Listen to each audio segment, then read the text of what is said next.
Hey, hello and welcome to my first YouTube video, boys. Today we're going to be seeing if you can beat Dying Light with only your body as a weapon. So let's jump right into the rules. I'm only allowed to kill zombies with my body. I can kick them, I can throw my fucking fist at their head, I can drop kick them, I can do anything that I can do with my body. Um, I'm allowed to use spikes because it's a part of the environment, and I feel like that's totally fair. And yeah, I jump right into this, picking up a weapon like an absolute fool. And so I immediately throw that shit the fuck away. I'm like, dude, why do I need a weapon? And then I open the door and find the local town drunk behind it. So I absolutely wombo combo him and save that guy. Then I move on over to Dr. Zergay. Zerg? How the fuck do you say this guy's name, Cut? I have no idea. But I pick up some Anison and I get out of there. It's pretty easy. And then this is my first real, like, mission. I have to kill these two zombies, and for me, that's quite a challenge. I start to realize that my fists and my kicks do absolutely no damage, it feels like. They literally do, like, nothing. But I do realize that my kick takes no stamina, which is actually really important, because I'm like, oh damn, that means I should just kick them, because they do about the same damage anyway. My fists might be a little stronger, but my kick takes no stamina, and it quickly knocks them to the floor. So that was pretty much the strategy for all the zombies. Just get them on the floor and then just kick the hell out of them until they're dead. The car mission, I just used the firecrackers because I'm not using the firecrackers to hurt the enemies at all. This is only using my body as a weapon, not a utility, alright? I can't distract the zombies with my body, so firecrackers are fair use. This is the first challenge, or what I would assume to be the first challenge of the run. However, this really wasn't. This big dude you can just run right past. I knew this ever since I played like the game in the beginning. But yeah, you can just run right past him. In fact, there's not a single point in the game where you need to fight a single one of these guys. So I never actually fought one and saw how long it would take to kill him. But I imagine it would be a pain in the ass. So yeah. Then I find some Anison, and I forgot to take my schizophrenia medicine, and I decide, you know what, fuck it, I'm gonna burn all of it in a rage. And so I just burn all the crates because I think it's funny, and I contact Jade telling him, oh yeah, nah, Rise's guys, they took the Anison, I swear, I promise. And so after lying to Jade, I go hang out with my best friend Ryaz, who, you know, is pretty chill. This dude's telling me to go do some missions for him, and I'm like, you know what, sure, I'll play, dude. I was doing missions for those other guys. They didn't really thank me very much. I'll do some for you, my dude. But I didn't really like his right-hand man. That dude was kind of an asshole, that dude in the yellow, so I'll talk about him later, but I really disliked him. After that, I pretty much just sat in this storage shed for this mission. There's a whole ton of stuff you gotta do, but I thought this part was pretty funny. The big dude and the spitter couldn't get me if I was just hiding in the storage shed, so I pretty much just sat there kicking the zombies, and I was kind of just shooing them away. I kind of just kicked them into a corner until they were dead, and then was able to flip the switch. It was pretty easy, but kind of funny. Same with the village. The village was pretty easy. I used a firecracker to distract the zombies at the front, and then just close off the gate. Which is total fair game. Like I said, I'm not killing anything with the firecracker. All right, buddy-o. So, yeah. After that, I kill all the zombies at the, village, temple area, whatever. Temple, not really temple, village. And this is not much to say either. I pretty much just knock them all down and beat them to death. This was like the hardest part of the run so far, I guess, because this is the most amount of zombies I had fought. And then I go to drop kick this man's with an AR. This is the first guy I ran into that had a gun, but he was pretty pathetic. I was able to just beat the absolute hell out of him. I hit him with the flying crane drop kick, and then I returned to Rise, who isn't my best friend anymore, dude. He told me he was gonna tell my mom that I was burning all the Anison and get me in trouble and get me grounded. So I returned back to Brecken, and I'm like, Brecken, what are you doing? You're just looking at fucking static, dude. Can we change the channel? I don't know, maybe some Cartoon Network or something? And he just got fucking livid with me, dude. He broke the TV, started screaming all these words, and I was like, all right, bro, I am out of here. You are a nut job. So I go and meet up with my girlfriend, Jade. She's kind of a goofball, and I break into the school. And the school is something. I thought it was going to be a lot harder than it actually was. This was my first encounter with Rise's men. And so this was like, my first real like mission. But Rise's men that don't have guns are pretty much just more smarter zombies. They're not too difficult to deal with.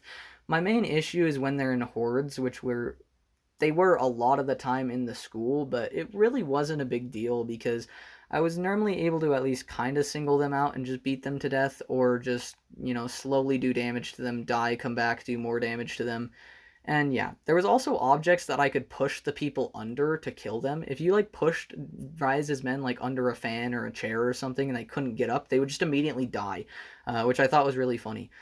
And then I meet back up with Jade, and I'm like, oh shit, Jade, some people are coming. Let me take the explosives, and you fight them off. I don't have any guns or weapons, okay? I'm pretty much useless. And she gave me a pep talk, and she was like, stop being a bitch, dude. Go fight them. I'm gonna run off with the explosives. And I was like, alright, damn.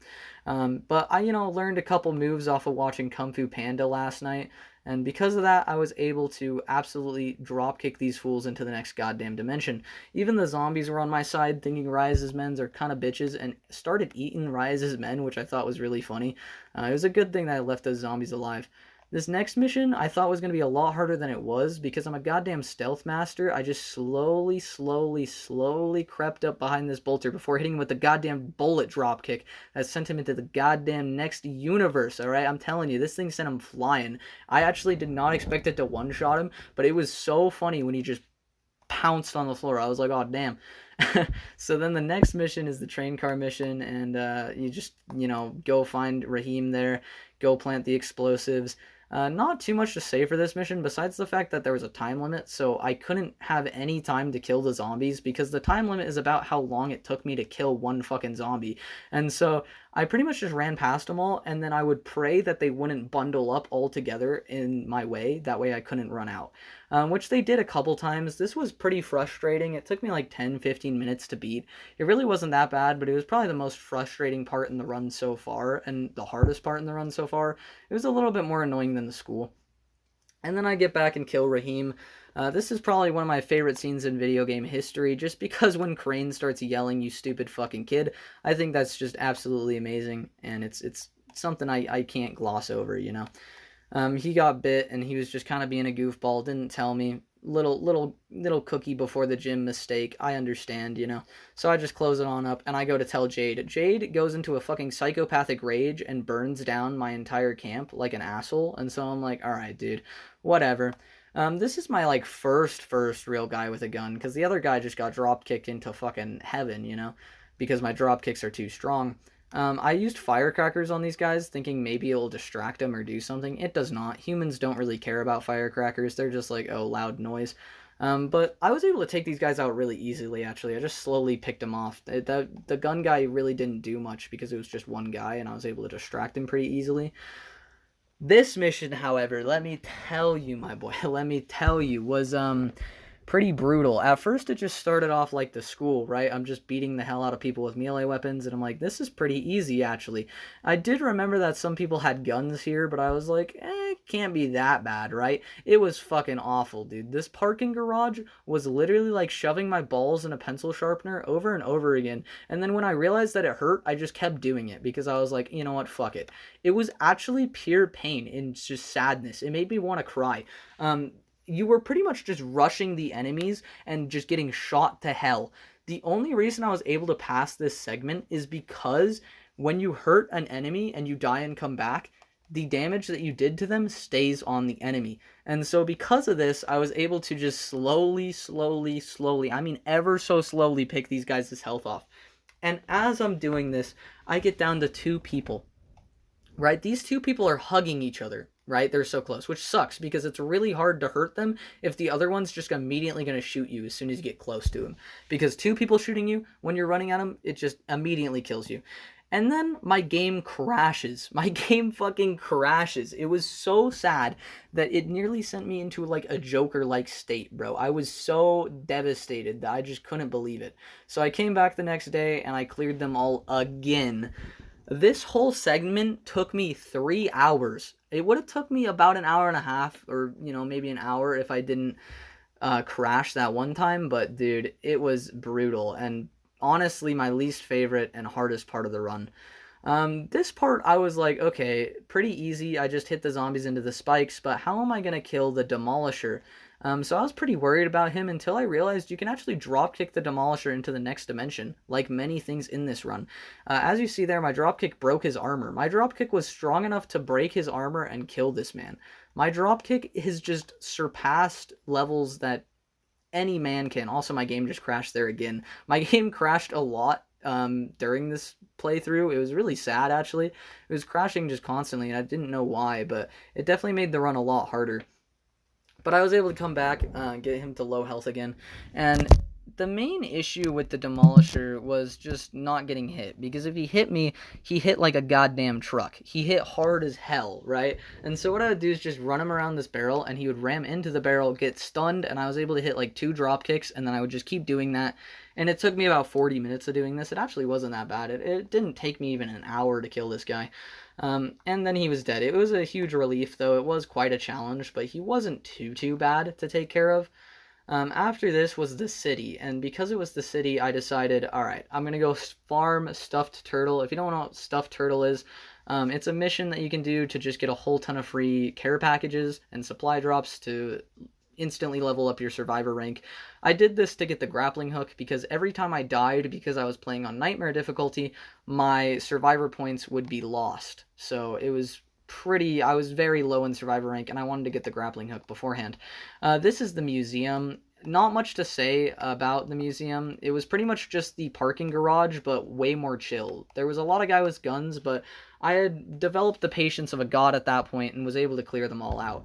Also, if you're wondering why I skipped past a lot of the missions in the city and just went straight to the museum, and that's because the museum is pretty much the only mission worth talking about in the city. I mean, there was the building mission that I went and blew up and stuff, but it was pretty much just me fighting zombies, which I've already kind of discussed isn't much, right?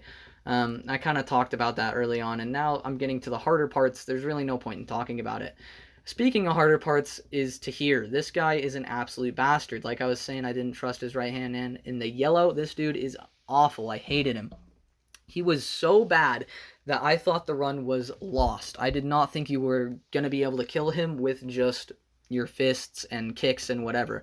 So I had to call in my friend James to help me. Thank you, James, for helping me with this. He also was using no weapons, and we just slowly beat him to death. There was literally no other way I could have done this. I couldn't have done this solo. I tried, and it was just so ridiculously hard and impossible. I couldn't get any damage on him, like, at all. It was awful. My drop kick couldn't hit him. He would always dodge it, and pretty much the best strat was to ram him or just, like, charge up my fist and hit him like I'm doing in the corner here. But without James, I wouldn't have been able to do this. If you call that a loss, then call it a loss, bro. I don't really care. But I would like to see you do it. That shit was awful. It was just so painful. But this run actually, like, it wasn't as bad as the parking garage. Like I said, that was the worst part, because it was really just patience once I was with James. I knew that his health wouldn't reset as long as one of us was alive, and neither one of us were ever going to die at the same time. So I pretty much just patiently sat there and beat him to death, and it wasn't too bad.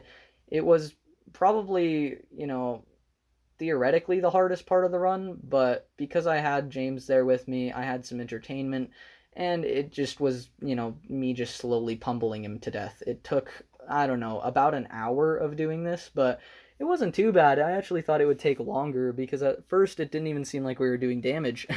But yeah, it took about an hour of just slowly hitting him, and then he finally fucking died, and I was like, let's go, boys. After Tahir, that's pretty much the end of the game. There's 2 or 3 more missions before you fight Rise, but they're literally like nothing. Like, I'm just showing you little clips of them because might as well, but it's pretty much just fighting zombies and finding stuff. I go meet Dr. Camden, I do that other mission where I climb to the antenna or whatever, and there's really not much to talk about, just zombies and boring stuff. So, after that, I go and fight Ryas. This is the end of the game, and yeah, pretty much just a quick time event, so he's really easy to take care of and kill. So you can beat Dying Light 2, or not Dying Light 2, you can beat Dying Light with just your body as a weapon on Nightmare Mode. It's pretty insane. If you enjoyed, consider subscribing. I also streamed all of this on my Twitch, CloudyBoyo3, if you want to check that out. Link will be in the description.